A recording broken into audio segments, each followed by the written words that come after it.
तो जी हाँ दोस्तों, आप सभी तो इंतजार थे साई लाल यादव और फीमेल सिंगर अंतरा सिंह प्रियंका जी के आवाज़ में एक साथ होली गाना दबाएगा। जी हाँ दोस्तों, तो पोस्टर रिलीज हो चुका है। इस गाने के वीडियो में थे साई लाल यादव जी के साथ में आप तो अनीशा पांडे नजर आने वाली है। गाने का नाम है ओपन द डोर भौजी। जी हाँ दोस्तों, ओपन द डोर भौजी गाने का नाम है।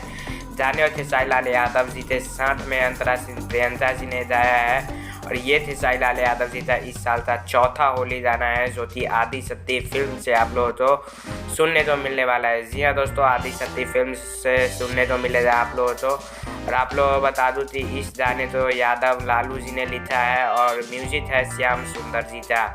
और आदि शक्ति से आप लोग देखने को मिलेगा बहुत ही ज़बरदस्त और कमाल का वीडियो सॉन्ग। कल सुबह में रिलीज हो रहा है 7:45 पर।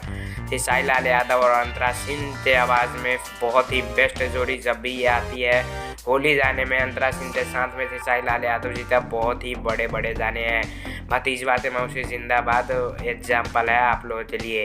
तो कल सुबह तैयार रहिएगा। जय हिंद, जय भोजपुरी।